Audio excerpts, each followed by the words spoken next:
from the College of Medicine, working with the MD students over there, but he has volunteered his time to come and speak with you all today on a sort of general topic for graduate students, hopefully very helpful to all of you, on banking and loans. So this is actually part 2 of the series. We did have a series earlier in August on general budgeting tips for graduate students, and that is available on our website online via YouTube if you'd like to check that out.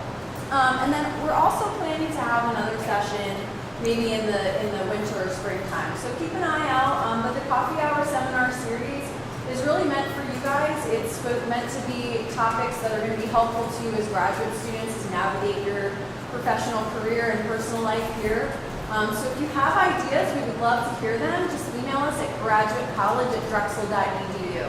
So we've done everything from teaching and learning curriculum to sort of health and wellness topics. We've had some job search in academia and industry, career planning and preparation, and now we're diving into some financial literacy as well. So look for these programs throughout the year. They're always usually Fridays around noontime, and then we'll always webcast and record this for later viewing for students either online or elsewhere who can't make it. So please help yourself to additional lunch, and we'll go ahead and welcome Michael. Thank you very much. Hopefully the volume's good. I'll talk a little louder for the fans. Not sure if you attended the prior session or not. A couple questions came up then around credit cards, and I said, we're going to cover that. We'll definitely cover it today. The topics for today, banks, a little bit, intro to banking. I did want to cover loans, just so people understand how loans work. Primarily, it could be a car loan, could be a mortgage, could be a student loan, could be a credit card, which is a kind of a mini loan. And we're going to definitely dive into credit cards, credit reports. There tends to be always a lot of questions around that. Now, when they said, can you do something about banking? Very, very basic. What is a bank? It's no longer just the physical building anymore, but think of a bank as a safe place to keep your money. I keep using the word safe. You're going to hear me use that a lot. Banking accounts are, if you're going to put your money somewhere, you want to make sure it's available to you. It doesn't go anywhere. This is different from you holding on to your cash in your wallet, in your purse, in your mattress at home, things like that. Bank services, a bank like whether we're talking about Bank of America or that local neighborhood bank, definitely is going to offer checking accounts, savings accounts. They might offer you a debit card, way to access your money via the ATM machine. They might offer a credit card for you to utilize. They're in the business of making money. How they make money is by issuing loans.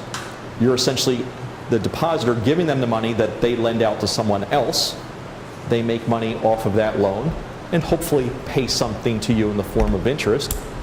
They might offer some other services that you may or may not need from time to time, such as cashier's checks, money transfers, money orders, things like that. I'm talking about more from a personal side, not from a business side. Companies need banking services as well. They need much more than an individual saver would. Commercial banks would offer services to those companies versus a savings alone would not offer services to a commercial entity. They would only offer it to a person. You'll hear about credit unions. So how does that differ from a bank? In reality, not much of a difference. In practicality, credit unions offer the same services that banks do, but only for their members. It is owned by the membership. Versus a bank could be owned by an investor, could be owned by a different company, there could have stockholders, things like that. They have to derive a profit. A credit union does not have to derive a profit for someone else. So hopefully they offer more, or let's say better service to you, higher rates of returns, things like that. But generally credit unions were set up to be membership oriented. You had to live in a specific town. You had to work for a specific employer. You had to be a member of a specific union or cultural society. They formed their own credit union just for their own members. The membership guidelines have gotten a lot broader. I know there's, Franklin Mint Federal Credit Union across the street. They're kind of the official credit union for the Drexel community. Back when that credit union was started, their membership criteria was very, very narrow. Well, if you're a Drexel student, faculty, staff, or alumni, they let you bank there. So you can see they actually broaden it to get more customers. But they're nonprofit. So they should offer a higher rate of return than a bank would. But credit unions versus banks, they offer the same services. What is a checking account? If your money is on deposit at a bank and they offer you check writing abilities, this is how you access your money, is you could write a check to pay someone else. That check is drawn on your account, which means whatever you wrote the balance for that check for, the bank will take the money out of your account. It's what's considered, technically it's called a demand account. Your money is available on demand. You can get at it at any time. When that check is presented back to the bank, they have to pay it out of your account. Now, why would we have a checking account? To be able to pay our bills via checking. We need to write checks, whether it's to our mortgage, our landlord, car payment, or anything like that. It's a convenient way to pay bills rather than sending cash everywhere. A savings account is not available on demand. People really don't understand that. It's your money. You could walk into the bank, you could get a withdrawal from your savings account, and they give it to you. But in the rules, they could actually say, no, we'll give it to you in a couple days. There has to be that little bit of a holdback to it. It gives the bank more stability, knowing that people that give them money into a savings account, they at least have it to use to make loans and things like that. So that's why with a savings account, there is no check writing. Because if a check's presented on that savings account, it has to be paid on demand. So there's technical differences between the accounts. From a convenience standpoint, the bank will always give you your money. They're not going to say no. But in the rules, they could actually limit your withdrawals to 4 a month if they so felt like it, but they never will. So there is some technical difference. From a practical standpoint, for a person, you probably should have a checking and a savings account at the same bank. Think of the checking account for the stuff you were going to pay that month. It's the spending account. Think of the savings account as the stuff you were not going to spend unless there's an emergency, or it's for something in the future. Could be next semester, could be a flight we're taking next year, or a vacation, some type of long-term goal. Checking account, that's the in and out. Direct deposit for your paychecks, pay your bills each and every month. That's the account you use all the time. Savings is just kind of, think of it as reserve. Could you survive on just a savings account? Sure. You can get to it with an ATM and things like that. Could you survive on just a checking account? Sure. Over time, you probably should have both. You can actually link the accounts together, and you would do that for what's known as, I think, overdraft protection. I'm not sure if I have a slide on it. But for example, if you have a checking account and you're constantly writing checks, what if you write too big of a check? That's what calls the check would bounce. The bank's not good for, your money's not there. If you have a savings account that's linked to that checking account, the bank could say, great, we'll take the money from your savings, pay the check. So less fees for you. It's just a little bit of a protection that you would want to do. I don't want you to have savings accounts at multiple places. Why make your life more complex than it needs to be? But everywhere you go, whether it's one credit union, one bank account, one bank, you can set up both at the same place. So again, think of the checking account as the spending account. Think of the savings account more for the long-term type of uses. You'll hear about CDs, certificate of deposits. What that is simply, it's a note. You're giving the bank your money for a set period of time. 3 months, 6 months, 2 years, 5 years, whatever. The bank agrees to pay you a certain amount of interest, a higher level of interest, because they have the use of your money that entire period of time. So if this is money you're planning on spending, if this is money you need for the day-to-day bills, you're not going to tie it up in a certificate of deposit. But if you have extra money and you want to get a little bit better rate of return and you know you don't need it for a specific period of time, you could get a 3-month CD, 6, 9, and so forth. The longer out that you're committed to gives the bank more peace of mind that says, hey, we can make a loan to someone and make profit off this money, so they will give you a higher rate of return. There are what are known as early withdrawal penalties. If it's a 3-month CD and you need your money a month later, the bank will charge you a fee for you getting back your own money. They will give you your money, but they are going to hit you with a penalty because you agreed to 90 days and you're there 45 days later asking for your money back. They will hit you with that. So CDs, think of it, the money's locked up for that period of time, but it is a way to get a little bit more money for your money rather than that checking and savings account. Now, I kept talking about interest and what a bank pays you for your own money. You'll hear about what they call annual percentage rates and so forth. When you see a number quoted, could be 1%, could be 2.5%, whatever it is, that's the amount you would earn on your money for one entire year. So if you put the money in and take it out a month later, you did not earn 2.5%. If you put the money in and you left it there for a full year, yes, you would have gotten the 2.5% on it. So again, 1% would simply be $10 for every 1,000. You're not going to get rich on a bank account. They don't pay a lot of money because, again, the money, they can't do much with it knowing that at any point in time you could ask for it back. You guys are pretty young. When I was a kid, interest rates were in the double digits. We haven't seen that in several decades at this point. Banks right now on savings accounts are right around 1%. CDs, you probably have to go out maybe a year and a half to 2 years to see something over 2%. Again, so we're not talking a lot of money here, but I'm just telling you how things work with it.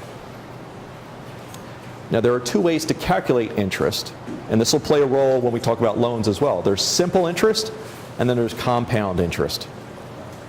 Compound, if you're trying to make money, compound interest is better because you're actually getting paid interest on interest on interest over periods of time.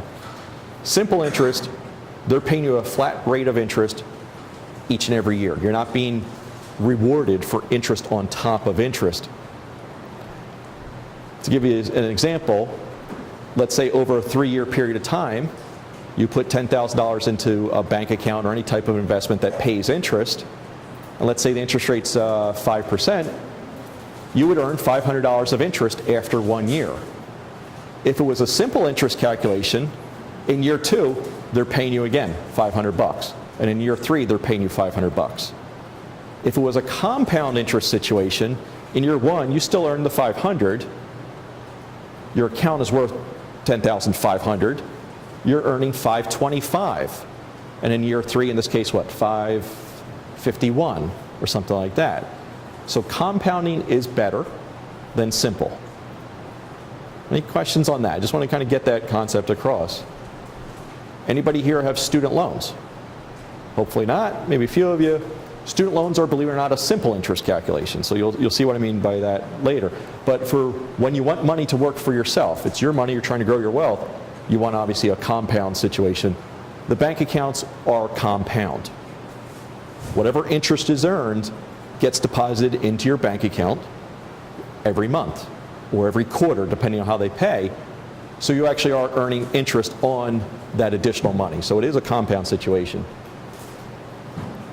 I'm going to switch from banking to loans. I really want to make sure everyone understands how loans work, because at some point in your career, whether now or in the future, you will be taking loans out for things like cars, credit cards, could be furniture, could be big screen TV, could be a house, whatever, or even student loans. I want to make sure you understand how loans work. I'm going to call them installment loans, but the general term loan applies. Installment loans means that it's a loan that is repaid in equal monthly payments over a period of time. Now, there are 3 variables. There's the interest rate, there's the amount of the loan, and then there's the length of time. It could be a 30-year mortgage, it could be a 4-year car loan, it could be 1.9% on that car loan, or it could be 7% on that mortgage. So those are the 3 variables that a loan will have what's called an amortization schedule associated with it. This example I used here, 4.5%, a $20,000 loan for 4 years, or in this case 48 months. Think of this like a car loan. We want to buy a $20,000 car, we want to pay it off in 4 years, the interest rate they're charging is 4.5%. So the monthly payment is $456.70. That would be the same payment every single month. That payment, a part of that payment is the interest on that $20,000 loan for month 1. The rest is principal, which is actually reducing the balance. So 1 month in, our balance is $19,618. Month 2, we make the same $456.07 payment. Well, the principal's lower, so the interest is slightly lower, which leaves more available to reduce the principal. So every single payment, less interest, less interest, less interest, more principal reduction, which means our loan balance gets lower. From month 1 all the way down to month, in this case, month 48, most of those later payments are pretty much entirely principal at that point. So that's an amortization schedule. That's the foundation for every single loan out there. Now, this was a fixed interest rate, which meant I'm charged the same amount of interest every single month. You could go with what's called a variable interest rate, which means every single month, if that interest rate changes, the payment's the same, but some more interest may have to be paid or less, depending on how the rate changes. So that changes how much principal. So it could take longer. Or you could end up paying more interest over that same length of time. You might like the peace of mind of a fixed interest rate because it's set, you know exactly when it starts, where it ends, it fits your budget exactly. If it was variable and interest rises, that next payment might have to be more than $456.70. So we have a little bit of an uncertainty there. We've been in almost a 30-year down cycle of interest rates coming down. Again, they were double digits when I was a kid. They've been coming down. They've bottomed out, and interest rates in the marketplace have been rising for the past couple of years. So if you were thinking of taking out a loan now, and they quote a specific interest rate, you have no idea what the future interest rates are going to be over the length of. You might like the peace of mind of locking in a fixed rate, versus 10 years ago, as you've been watching interest rates come down, we might say, hey, let's go with the variable and benefit from our costs going down. Right now, the marketplace is in an upswing. But I wanted you to understand this concept. You'll hear about, oh, what's a secured loan versus an unsecured loan. A secured loan simply means that for someone to lend you something, could be mostly money, you had to put some security, a deposit, something or collateral up front. A car loan, the car is the collateral. If you don't make your payment on your car loan, they take the car away. You don't make a payment on your house loan, they take the house away. Student loans have no collateral. They can't take your brain back. So when there's collateral involved, you'll probably have a lower interest rate because the bank has that peace of mind knowing that, yeah, you're probably going to pay your car payments because you don't want to walk. So those are secured loans. And again, if you don't make the payment, you give up the collateral. Unsecured loans are really essentially personal loans. It could be for a bill consolidation, could be student loan, education related, medical expenses, things like that. Has anyone here had like LASIK surgery or orthodontia or braces, things like that, and we financed that procedure? That was essentially a personal loan for you to get that procedure done. If you don't make your payments, they're not taking your eyes back. There really was no collateral. So medical, education, bill consolidations, things like that. If you go to a furniture store and get a loan to buy all this furniture, you don't make those payments, they come and take the furniture back. So there could be collateral there. But unsecured are your more personal loans. What are the costs of taking out a loan? Well, there's the interest rate, fixed or variable. There might be some sort of fee for the privilege of borrowing their money. Mortgages, home loans, used to have fees involved. You might hear the term points, things like that. Those are voluntary, but in the past there might have been an actual fee. Student loans from the federal government actually has an origination fee. That's you paying for the privilege of borrowing the government's money, which you will pay back with interest. So there are costs with loans, and you would shop around. You really don't have the ability to shop around with student loans, but when you go to buy that mortgage or that car, you might shop around for your financing. So you want to look at the costs. I keep using the term financing a car. Typically, it's through a loan. At the end of that payment plan, you still own the car. It's yours. You could also lease a car. Think of it as a large rental. At the end of the term, the car goes away. You paid every single month, but you don't own it. So it depends on your situation.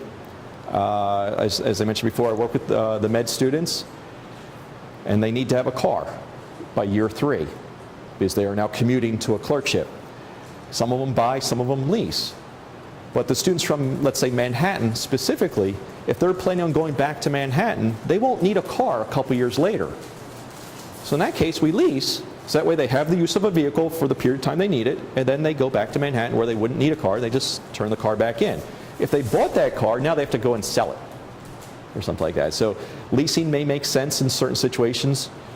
It's definitely cheaper, because the payment to buy the car What's the interest cost, things like that, but you're also purchasing the car. Every single payment, you're owning more and more of that car. A lease payment's going to be less because there's no purchase part of it. So from a budget standpoint, we might say, oh, we can't afford to buy the car, so we might as well lease the car, things like that. Those are all come under the umbrella of financing a car. Again, the lease, you don't own it. There are issues if you lease a car. You shouldn't be putting a lot of miles on it, because when you go to turn that car back in, if you put too much miles on it, the dealer's going to charge you fees because you essentially overused their car. The maintenance, the auto insurance, things like that are the same, whether you own or lease it. But it's really, did you want to own the car after you're done making payments? Now, we mentioned banks before. For things like a car, you can get an auto loan from a bank. You can get it from a credit union. You can get it from thrift savings and loans, things like that. Finance companies, there are companies that will specifically finance a car for you. The biggest one in the back was GMAC. If you ever hear of it's General Motors Acceptance Corporation, they would help you finance cars. At the car dealer, you have all the salesmen you have to deal with, and there's always like one finance guy in the back to help you get a loan. We have no idea where the money's coming from, but they will get you the money for that car. You probably get, maybe you don't, hopefully not, but you probably get these approval offers in the mail saying, oh, you've been pre-approved, or something like that. Typically credit cards, things of that nature. There really is no obligation behind it. They're using statistical analysis to figure out whether you're good for it or not. It could be based off your zip code, it could be based off your age. They get generic information from credit report companies. Even though you're pre-approved, you still have to actually apply. And they could still turn you down once they realize who you are and what your background is, or your credit history and things of that nature. But there's a lot of finance companies that are going to solicit you to take out loans, and they're going to say, oh, pre-approved for up to $10,000 or something like that. You don't have to take out every loan they offer, and you can shop around. But you're constantly being bombarded with commercials, with offers, and so forth. So just remember that you don't have to take the loan. To get those lower, what I call advertised rates, they might say, oh, car loan, 1.9%. And then you go to apply, and they say, for you, 3%. The reason why they offer the 1.9% is maybe you had to put a large down payment towards it. You know, maybe it was a shorter term. Oh, we'll give you 1.9%, but it'll only be for 3 years. Whereas you can't afford that payment because it's too large. You need to stretch out the loan larger. They're not giving you the best rate for the longer term. You have to have good credit. It says excellent, but let's say you have to have good credit or better. You may have to pay a fee. This comes into role with mortgages specifically. You know, the banker might say, oh, we can do loans at 3.25% with a 1% fee. You know, so you might have had to pay extra to get a better rate. Now, if you're going to have that loan for 30 years, it's worth it to pay extra to get the lower rate. If you're only having that loan for 3 years, it's not necessarily worth it to pay extra and so forth. So you'll see advertised rates. Don't be surprised if the answer you get doesn't necessarily match up with that. I actually should have put a fifth category. You might require someone that does not have the best credit history to have a creditworthy cosigner. Could be a spouse, could be a parent, something like that. So the loan is now being based off of their credit history, not yours, in order for you to qualify for the lower rate. You know, so, you know, until the approval's done, you don't exactly know what rate you're going to be given. Anyone here own a home already? Let's say I already own my home. I had my loan, I paid it off, that house is mine. I could use the house as collateral on a new loan. So those are called home equity loans. Because I own equity in the house, it's mine, they're giving me a loan based on what I already own. So I have a home equity line on my house. My car got totaled, this is probably about 10 years ago. Great, I had this loan available to me at any time, so I just walk down to the car dealer, write a check based on the value of my house, and drive off with a car. So it's a very convenient source of money for whenever I need it. I'm only charged interest when I use it, but it's sitting there available. So it's something that usually with homeowners, that if they own their house or they don't have enough equity in their house, I would want them to have this available to them. There was no cost to set up. I only pay when I use it. But that's what the term home equity loans are. It's based on a house that someone already owns. I'm going to touch on student loans, and you get a lot of hands raising when I said if you had student loans or not, but generally I get sidetracked with this.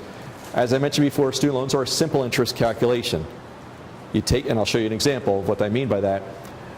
Again, you're not charged interest on interest.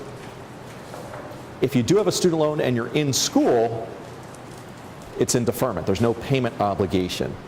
When you are no longer a student, whether it's from graduation, dismissal, withdrawal, or drop below a half-time status, that triggers the loan coming due, and there would be a payment need to be made.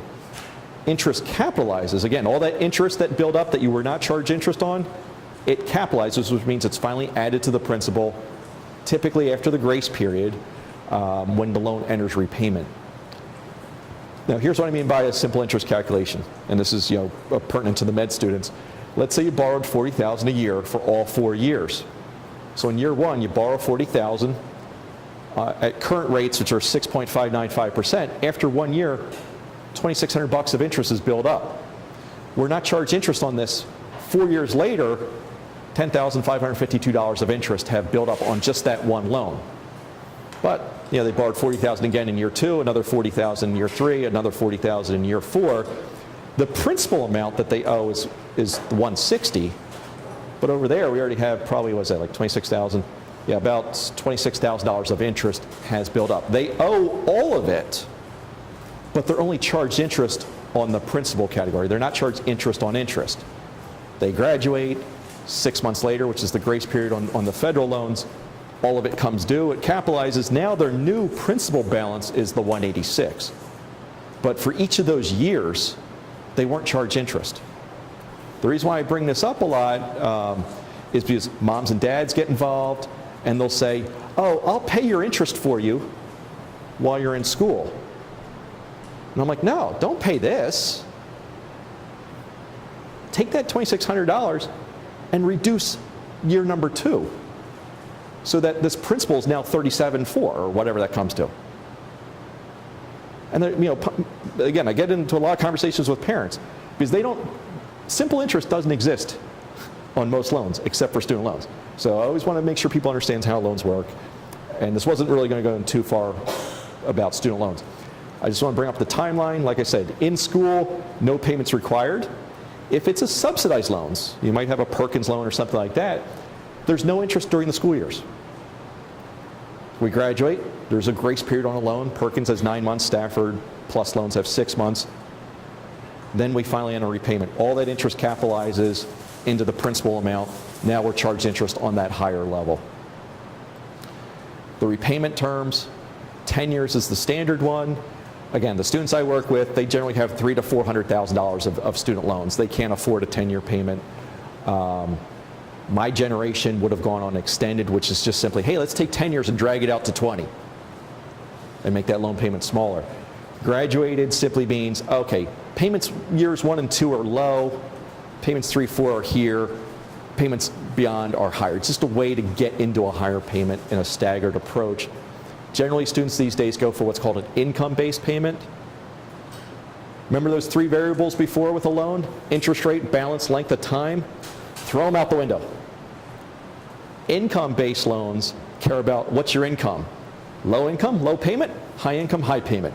So all those variables I talked about before, how every loan in the world works, do not apply to student loans. Federal, I want to make that point clear, federal student loans. IBR, pay-as-you-earn, and a repay, which gets even more bizarre. It's based off your income, whether it's 15% of your discretionary income or 10% canceled after 20 years, after 25. So there are some subtle differences in the different payment plans.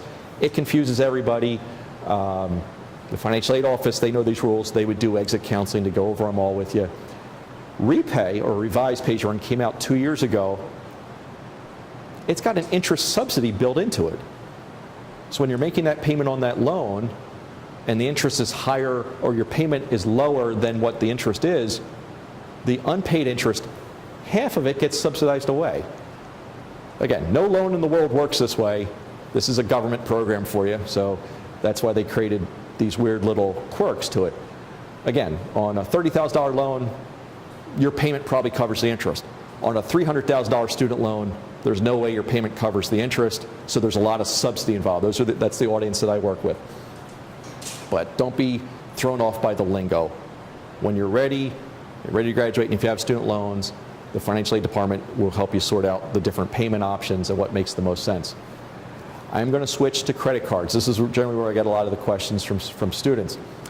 A credit card is actually called a revolving line of credit. It is when they originally came out, they were called convenience cards. This is again in the late 70s when they came out. Instead of carrying money around with you everywhere, you can use the credit card to pay the merchant. Debit cards are very new, to the U.S. They were more widely used outside the U.S. prior to coming to the U.S. But credit cards, it's a loan. It's a very small loan. You go to a store or whatever, use a credit card. The bank is paying your purchase for you. You'll get a bill at the end of the month to pay the bank back. It's very convenient that way. It's called revolving because, fine, you pay them back, you get to use it again the next month. Car loans, mortgages, they're not revolving loans. You pay them off, you're done. There's no more loan anymore. But the credit card, it's always available to you up to your credit limit. Now, I mentioned debit cards. There's the difference. Debit card, it's not a loan. It's the bank's using your own money to pay that merchant. It could be Wawa, could be Drexel, could be utility bills, whatever. There's no loan involved. There's no risk to the bank. There's no risk to the merchant. Credit cards, the bank's paying your purchase for you, so they're at risk. They're waiting for you to pay them back. So there are differences between debit and credit. You might, if you're saying, oh, I'm fine on a debit card, I can use it for everything, you might come across something where a debit can't be used. I mean, this might not be I'm thinking of an airline ticket or possibly a purchase bigger than the money you have at that time. We haven't been paid yet. We have to buy that airline ticket. If the money's not in your bank, that transaction's not going through. Versus a credit card, you have that ability at that time to make that larger purchase than the money you happen to have on you at that time, or something like that. But again, you might run into a transaction where they do not accept a debit card. Now there's what's called secured and unsecured cards. Generally, they're unsecured. If you don't have enough of a credit history, or we have a credit problem in our background where we can't get an unsecured credit card, a bank might say, well, we can't issue you this, but we'll issue a secured card. All a secured card is you're putting your money on deposit as a security deposit, and then the bank will give you a credit card with that limit. You put $500 in, they'll give you a credit card that allows you to spend up to $500. What you're trying to do is prove yourself to the bank that you're reliable, that you can pay your bill every single month. You cannot utilize the security deposit to actually pay the bill. You have to have money to pay the bill every month, exclusive of the security deposit. So secured cards, I'll say for, again, with people without credit history that need that first card, or people that have wrecked their credit history and this is the only way to get back into the credit marketplace. Again, offers, you get flooded in the mail with these pre-approved offers. The credit card companies basically got your data, not all of it, just a name and an address, essentially. And they've sent you an offer in the mail, said, hey, you've been pre-approved for an Amex card, you've been pre-approved for this Visa, whatever. You still have to actually apply, and they will still look at all your data to whether approve you or not. What I always tell people they never think of is, if you look on the back of that offer, there's probably way down the fine print, it says 1-800-OPT-OUT. You can call them, and they will stop sending you those solicitations all the time. Let's see. Rewards card. This came up, I think, an example earlier. People, oh, I have a miles card, I have this card, I have a cash back card, things like that. You'll see them offered by hotels and airlines. The more you use that card, the more points you get, and then you can cash those points in for some type of reward. Could be a free flight. Those types of cards, the more robust ones that offer a lot of benefits, they might charge an annual fee. Again, these might not be free. I have a Capital One, I don't know if it's called Venture or whatever card, I get 1.5% cash back. So everything my wife or I charge, at the end of the year or every couple months we get cash. So it's rewarding me for using their card. So as a result, I funnel everything towards that credit card. So that way I get the most cash back. So if you have a limited credit history or shaky credit history and you go to apply for one of these cards, you actually might get turned down. They only want the best of the best for these cards. Think of it that way. The fees that are involved with credit cards could be an annual fee. Most cards don't, but sometimes the more generous rewards cards, you might have to pay a fee. Amex, American Express cards generally is fees. There could be late fees. If you don't pay the bill at the end of the month, or you don't pay the bill at all, or we're late with it or whatever, they could charge you a fee for that. If you charge more than you should, credit cards generally have a credit limit associated with them. $1,000, $5,000, $20,000, whatever.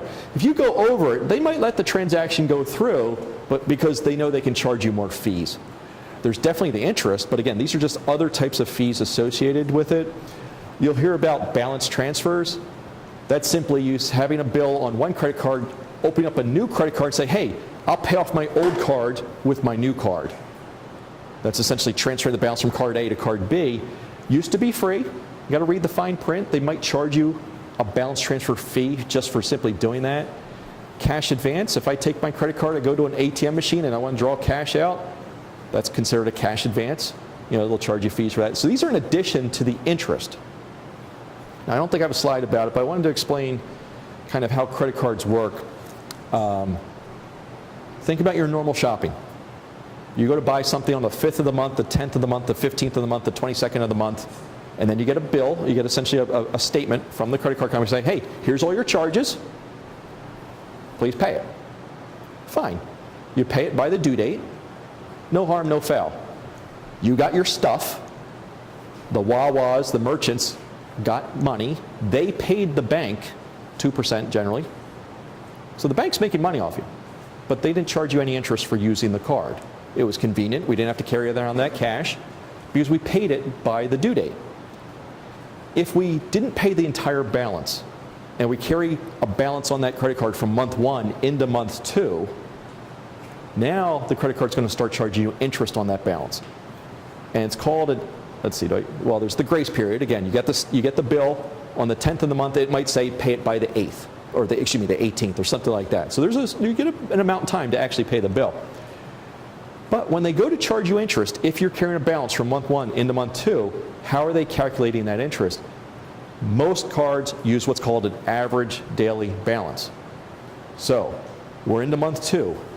We carried a balance of $100 from month 1 into month 2. They're charging you interest on that 100. Now you go to use that card on the 5th of the month, the 10th of the month, the 22nd of the month. They're charging you interest on that purchase from the 5th all the way to the end of the month, from the 15th all the way to the end of the month.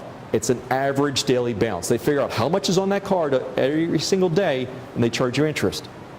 So if we're carrying a balance from month 1 into month 2, I would say stop using that card, because now for every gas, coffee, groceries, whatever, you're now being charged interest on something that you were going to purchase anyways. Start using that debit card instead if we're carrying a balance on our credit card. If we have 2 credit cards, the one with a balance, the one without, start using the one without until we paid off the one that has. So I want people to understand that. People don't really understand how credit cards charge interest because they just keep using it because it's a habit to use the card all the time. If you're carrying a balance, you're now being charged interest on every single purchase, whether you pay off that purchase at the end of the month or not. There are plenty of calculators you can find. This one I think was off of Bankrate, where you can see that you could put in what's your balance, what's the interest rate on that card, and on your statement it'll tell you what the interest rate they're charging you is. How is the payment that they offer you? On that statement it'll say, hey, here's your minimum payment, here's your payment in full. You could charge $1,000 worth of stuff, and at the end of the month they say, oh, your minimum payment's $49. Oh, I could pay that. They want you to pay the minimum payment so that they could charge you interest on the $951 that you left on the card. But if you put in what you're paying, it could be just the interest, it could be the minimum payment or whatever, or a certain dollar amount that we want to put in, you can see exactly how long it's going to take you to pay off that card. The credit card companies want more interest from you. So they encourage you to make minimum payments because it'll take you a long time to pay it off and they will make a lot of money off of you. So using examples, it could be a $500 TV, a $1,000 computer, or $2,500 of furniture. What's the interest rate? how long, if we just paid, the minimum, whatever, it might take us 5 years, might take us 10 years.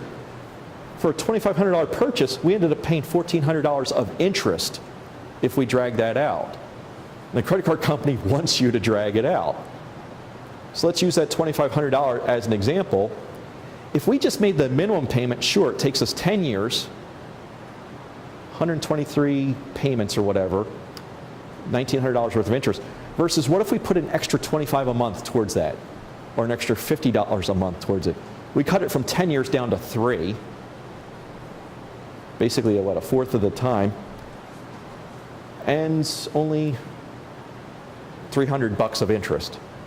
So again, we don't want to drag things out. Time is the enemy, not the interest rate.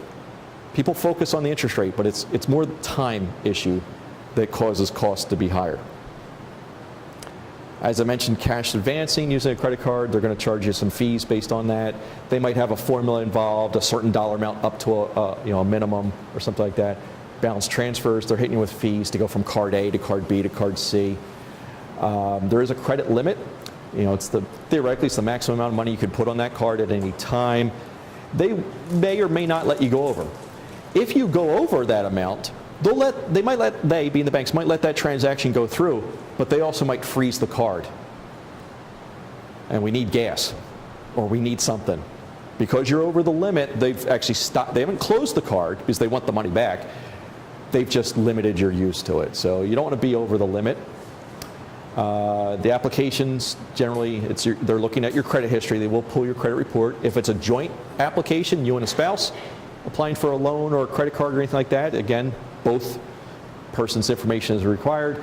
Generally, you have to be an adult. I'm assuming everyone here is over 18. You may get denied.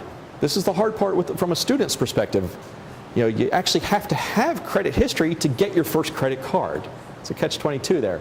So most time I see people get denied credit because they don't have any history.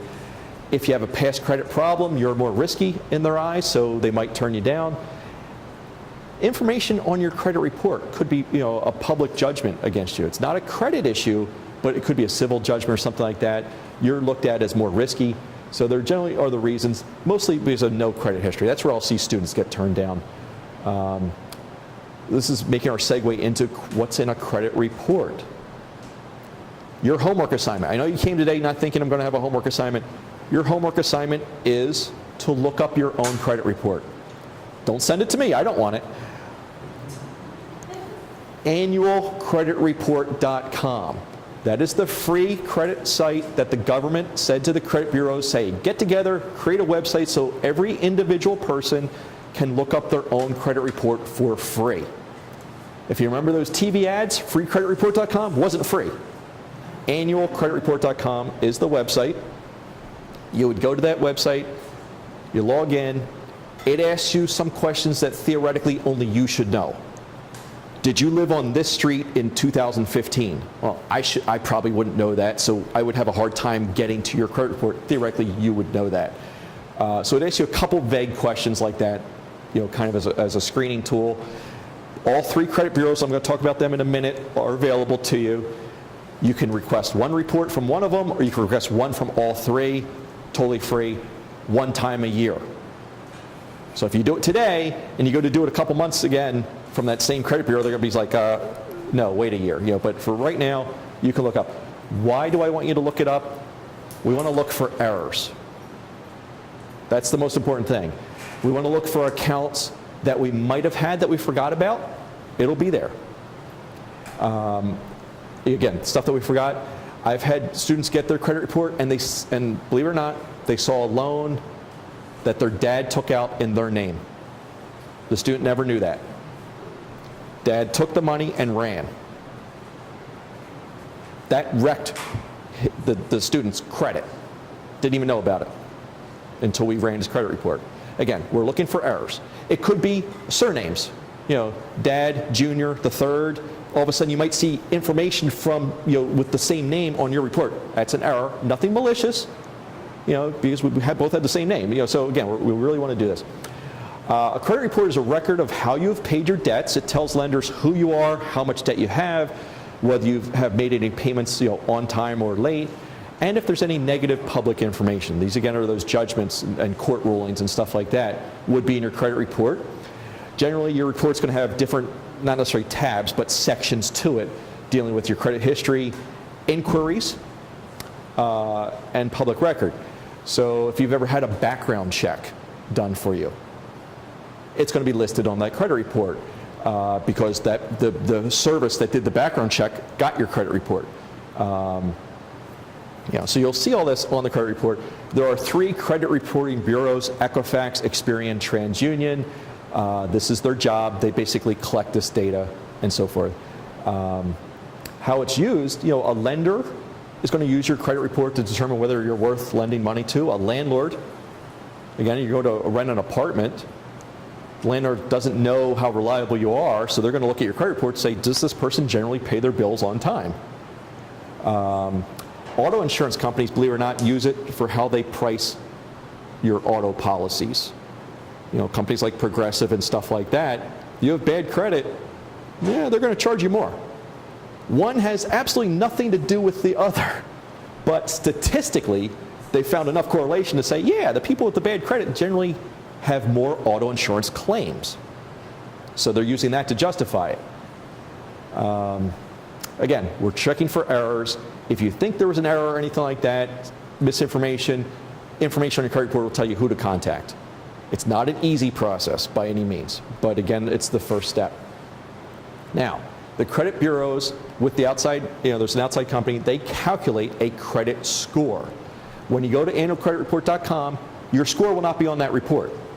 You'll see these little pop-up ads and say, hey, do you want your score for $9? At this point, skip it. Just say, no thanks. Because we're looking for errors. We don't really care about our score right now. But if you're in the market for a loan, a mortgage, car, whatever, you want to see what your score is so you know what your score is, whether your likelihood of being approved for that loan. But for right now, we're looking for errors and things like that. The math behind how to calculate a credit score is definitely this black box stuff. The formulas, you won't find the formulas. There are some guidelines to how a score is calculated. There's a company called Fair Isaac Corporation. That's where you get FICO. The FICO score is what banks use to determine to approve you for a loan or not. So there are weights that they put on the different categories. Your payment history, making payments on time, is the heaviest weighted component at 35%. The amount of outstanding debt you have at 30%, how long you've had credit, 15%. If you've applied for credit recently, that dings your score a little bit. The types of credit. We've got consumer revolving debt, which is the credit card. We have installment loans like auto and mortgage, and we have student loans and medical bills and things like that. So there's different types of credit. Consumer revolving debt, that's the credit card, is the most sensitive to your score because that's the true indicator of how reliable you are. People that have car loans and mortgage loans, they make their payments because they don't want to lose their car or their house. But people that have credit cards, they skip a payment every now and then. You're not going to skip a payment on your car loan. So the credit card and how you pay that is a truer indicator of how reliable you are. So that's why it's weighted heavier. Now, the banks, the credit reporting agencies were sick of paying FICO fees to generate scores, so they created their own called a Vantage score. The mortgage officers that I've talked to, they don't rely on this one. They rely on the FICO score.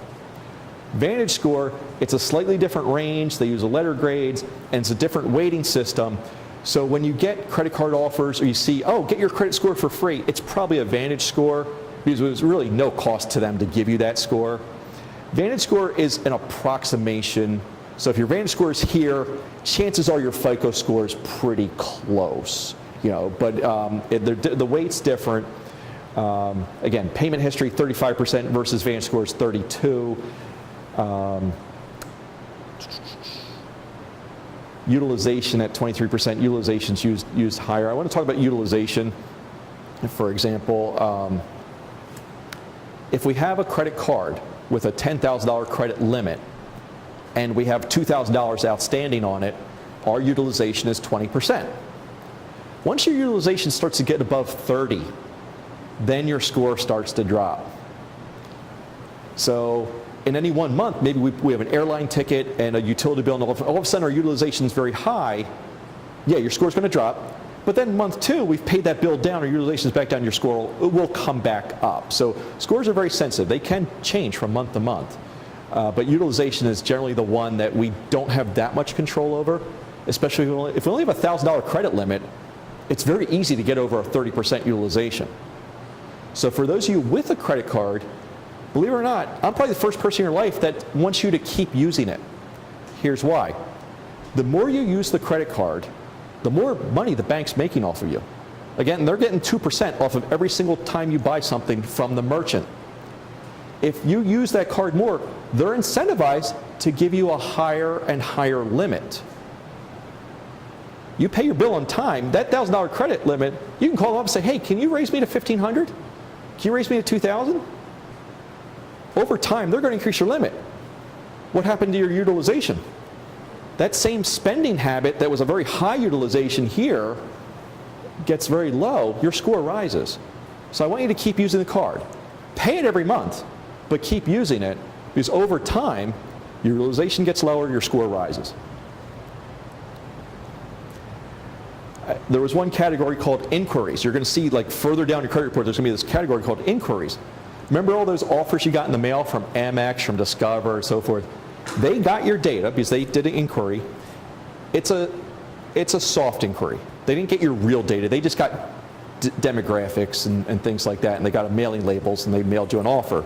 But if you actually applied for a credit card somewhere, or a car loan, or a mortgage, those are called hard inquiries. Some entity actually pulled your full credit report. They'll be listed there. You looking at your own credit report is a soft inquiry. It never, ever, ever harms your score. But if we went to a furniture, I keep looking at the sofa. If we went to a furniture store and financed some furniture, they pulled your credit report. We go to a Best Buy to get a big TV, they pulled your credit report. We open up a new credit card, they looked at your credit report. All of a sudden, there's all these hard inquiries in your credit report. Your score is going to come down a little bit, because again, this black box model now thinks you're more risky. You now have a furniture loan, you have a car loan, you have a TV loan. They're not as confident that you can pay all those bills. So that's why the number of hard inquiries brings your score down. However, the algorithm is robust enough to know, hey, did we go to a Dodge dealer, a Ford dealer, a Honda dealer, and they pulled your credit at all 3 places? Those are 3 inquiries, hard inquiries, but they're all for the same type of a loan. They know you're not buying 3 cars. They know you're just shopping around. So a lot of inquiries on the same category within a short period of time, the algorithm knows, oh, that person's only going to walk away with 1 car or 1 mortgage. But again, furniture store, new credit card opening, car loan, all of a sudden, whoa, that's a lot of debt for one person. So the algorithm will bring your score down. Could be identity theft. I mentioned one of those credit bureaus last year had a data breach.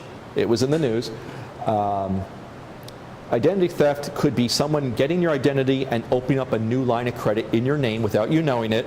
Again, the example I use is they walk into Best Buy, they get a quick credit approval based on your name, and they walk out with the TV. Well, that information is now on your credit report, and that other person has a TV. So again, that's why we want to look on our credit report. But identity theft is very, very hot topic these days. In the past, a person could forge your information, open up a bank account, write a check, walk away with the money. So again, they're either opening up a new line of credit or they're trying to write checks in your name. I've seen it more recently, probably with tax returns. All of a sudden I have your social, I fill out a tax return showing a fake refund, get that refund. It's a year before the IRS catches up that was misinformation or something like that. So it's usually they're taking up a loan in your name, writing a check in your name, or trying to get a quick refund from the IRS. Lost or stolen cards. If your credit card, your wallet gets picked or something like that, you want to call the credit card company to put a freeze on that card so that no one could quickly go use it. Things of that nature. What hurts the score? Missing a payment. Again, that was the highest weighted factor, was your payment history. If your credit card's maxed out, over the limit, things like that brings your score down pretty fast. Closing credit cards. Believe it or not, this burned me, and it's the right thing to do. my family and I, we had multiple credit cards. I went back and said, hey, I don't use this Disney card anymore. I don't use that card anymore. Let me start closing them. My score dropped. Very frustrating. It was the right thing to do to have less cards open in my name, but the scores, it's very sensitive on the FICO score. The Vantage score, not so much. That was one of the improvements that Vantage has. The reason why it lowered the score was, let's say I had 5 cards, each with a $1,000 credit limit, and I closed 2 of them. I went from $5,000 of credit down to 3. The model figured, oh, let's drop his score because his utilization's higher, things like that. I had a credit card, believe it or not, my first credit card was an AT&T Universal card back in 1987. That was when they were giving credit cards away like candy on college campuses. You don't really see that as much anymore. I stopped using that card, 10 years later. It was still open. I said, oh, let me close that card. I don't use it. My credit history started that day I took that card out. I got older and older and older and older and older, and I'm still getting older. The credit history got better. I closed that card. What happened to my history? Shrunk. That was the right thing to do, but the model drove me. Now my score came back up, but these are the things. So I just want to point out that it's a black box algorithm, and it's not always accurate. Having numerous inquiries, numerous new accounts. I'm opening up this card this month. I'm taking a flight. I'll open up that card. Oh, I'm going to Disney. I'll open up. Multiple openings will do it. More revolving debt. Again, more credit card debt. That's the most sensitive categories of the credit. You'll hear about credit repair offers. No one can remove accurate information from your credit report. You can apply to have inaccurate information removed. So people say, oh, I have a whole bunch of missed payments in my background. I'm going to use a credit reporting agency. They'll help me clear that up. No. That accurate missed payment information is on your credit report. Now, it'll age off, and you'll see what I mean in a minute, but no one can change accurate information. It takes years to repair credit. No one can do it overnight or anything like that. No one can create a new identity for you. They might, so there's a lot of offers for credit repair. I'm going to go out on a limb and say half are fake, honestly. I mentioned public record information. Any civil judgments, it's on your credit report for, in this case, 7 years. Tax liens from missing tax things. If any account goes to a collection agency, it shows up under a collections category. That shows up there. Different bankruptcies that a person could file would show up on there. So again, stuff stays on your credit report. Think of it as the only rule of thumb. Everything stays on 7 years unless it's Chapter 7 and it stays for 10 years. So that information is on there. So even people say, oh, declare bankruptcy, that clears everything up. Well, that negative information that you declared bankruptcy is still on your credit report, and it'll keep your score down. Here's what I mean by aging off. If you missed a payment last month, that missed payment is weighted heavier than if you had missed a payment 3.5 years ago. So time repairs your credit. Eventually, if that incidence of missing a payment or something like that was, more than 3 years ago, it's not weighted that negatively or things like that. So this was a kind of a, just general overview of a bunch of different banking topics.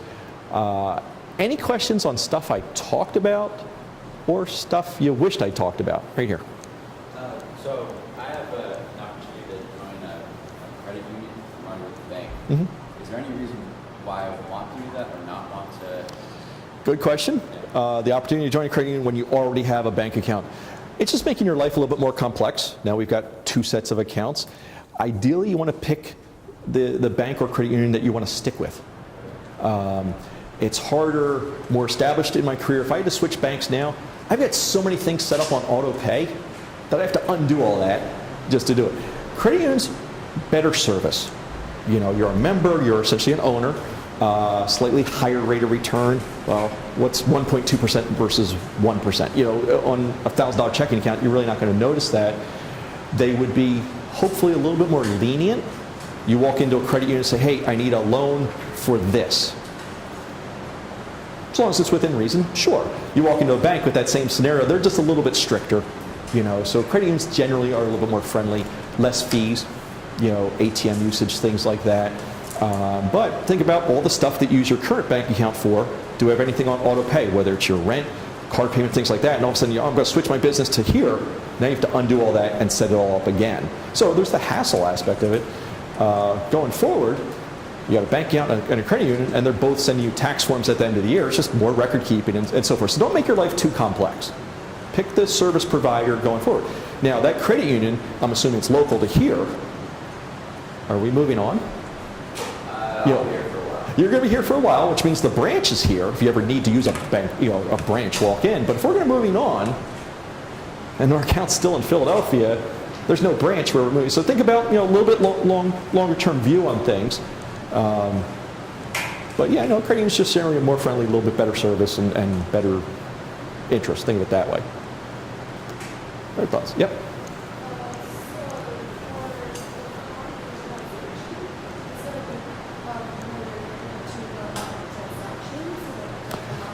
No, actually, your question was card utilization and referring to the number of transactions. No, let's say you have a $1,000 credit limit. You can use that card 40 times that month, as long as your total doesn't go over the 1,000.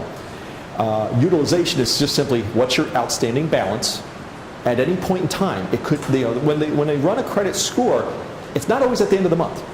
It could be the 10th of the month. It could be the 17th of the month. And at that point in time, you might have $800 of charges on that. Your utilization is 80%. That could have been one $8,000 or $800 charge, or it could be 40. So the number of transactions doesn't impact it. If it was a cash advance, where they're charging you $10 every transaction, then there might be a cost aspect to it. But generally, no. You can use the card every single day. The credit companies, like I'm with Capital One, there's Discover, Bank of America, they all have fairly sophisticated, data security issues, things like that. For those of you that don't know me, I have 18-year-old triplets. They're all here at Drexel. What do you need coming into college? You need a laptop. Yeah, they do the research, they find out what one to get. Student 1 goes on, buys the laptop. Student 2 goes on, buys the laptop. Student 3 goes on, that card's getting denied because all of a sudden in the back office they're saying, whoa, I'm seeing a laptop purchase, I'm seeing a second laptop purchase from the same credit card at the same company, I'm seeing a third one come through. They're like, oh, they think that's data fraud. I'm like, okay, so I call them and say, no, it's legit. We are actually buying 3 laptops. So they're fairly robust on stuff like that. I always tell a story that my wife would hate. Black Friday is the biggest shopping day of the year. I'm at home. I get a call from the credit card company asking about some charges that they see on the credit card. Again, this is the highest volume shopping day of the year, and they flagged my wife's card. So I'm calling them, how much shopping are you doing? Then on the number 1 volume day of the year, I'm getting a call. No, it just was their algorithm. They saw charges at multiple stores and decided to give a friendly call. So the number of that's the only thing I think of, the number of transactions might hit something like that. Other thoughts, questions? Yes? So, I have student loans out, and a while ago I tried to put, I got a bonus and I wanted to pay off my balance, and I noticed that I didn't actually expect the balance. Yep. I expected future payments. So would you suggest, a better strategy or? Student loans, extremely sensitive to how you make a payment. A couple things. If you're currently a student and it's in deferment, every loan, you saw the difference, that simple interest. You got interest, we have principal, and we want to get the principal down. Not one dime goes towards principal until all the interest is paid off. Now, if we have multiple student loans, you could specifically steer money towards just one, get all the interest off that one done, and actually reduce principal. Those are voluntary payments. If you're in repayment and you have your official payment per month, you can't direct the official payment towards one loan over the other. The loan servicing company takes that one payment and they split it out across all of them. If you send in additional money above the minimum payment, you can specifically identify a loan for it to go towards, like your highest rate one, something like that. What you brought up, just to explain, when you're making payments, if you have a monthly payment obligation, like every single month you have to make a payment, and you send in more, the loan servicing companies put you in what's called a pay-to-head status. So what they did is they took that pay, let's say you made it in the month of July, and you send in all this extra money. They, at that time, said, great, you're satisfied for July, August, September, October, all up front. And they sit on the money, and then they apply it as if you had paid it in August, September, October. So there's nothing illegal about that. It's just a quirk of how the loan processing systems and the mainframe system handles extra payments, but it wasn't what you wanted.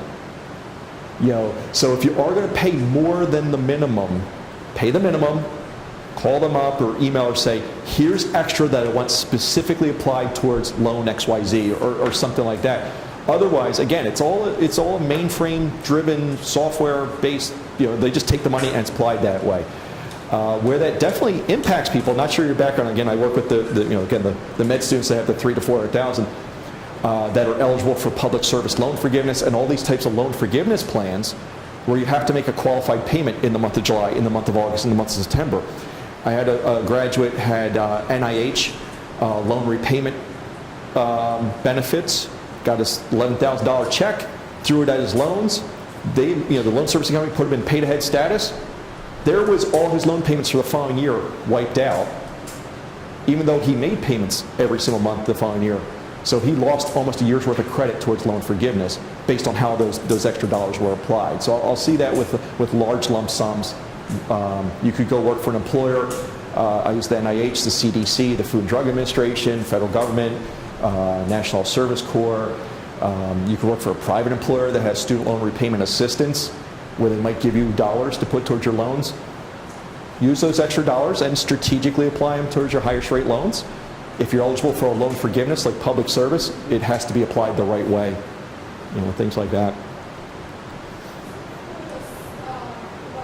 Yep.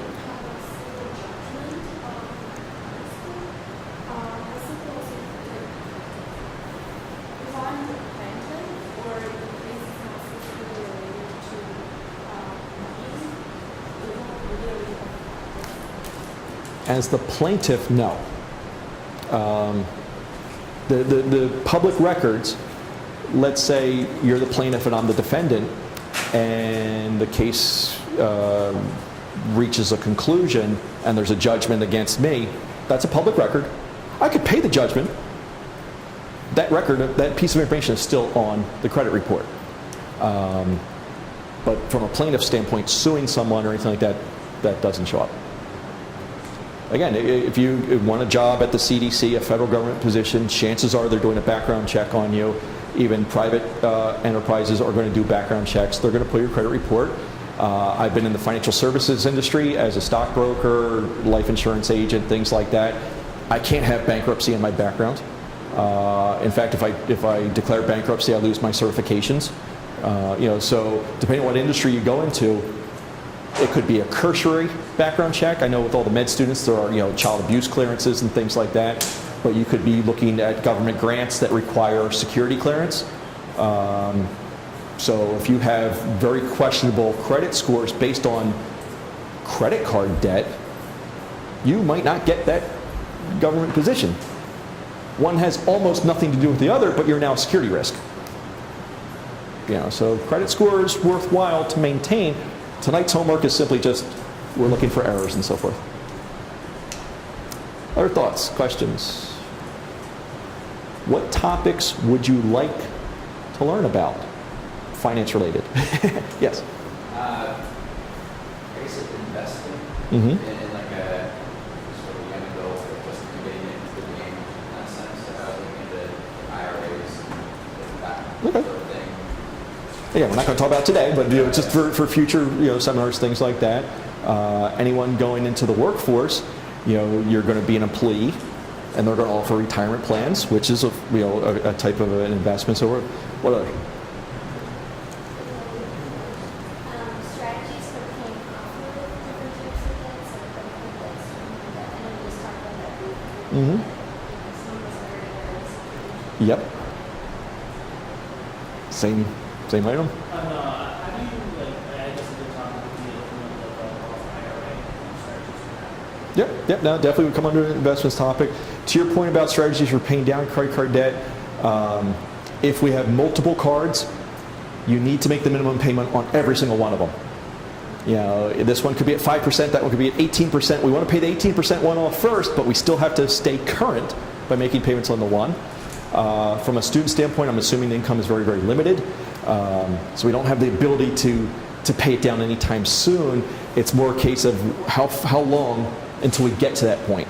Are we ready to graduate, or do we have years to go?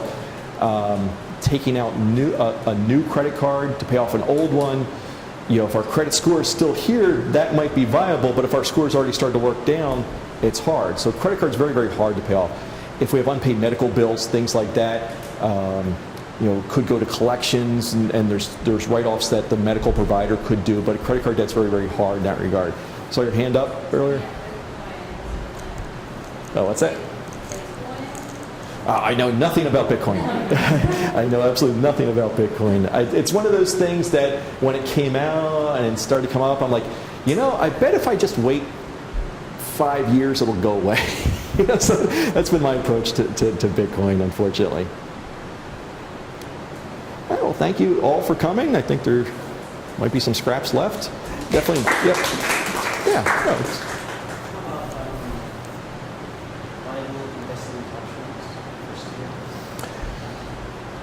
we'll probably do that in the investment session. You know, the differences, what options are available at the student, you know, versus early career versus later career. I'd kind of wrap it all together. Types of accounts, places, limits, the how, you know, the aspect, all that. Yeah, I would roll that all into an investments type of a talk.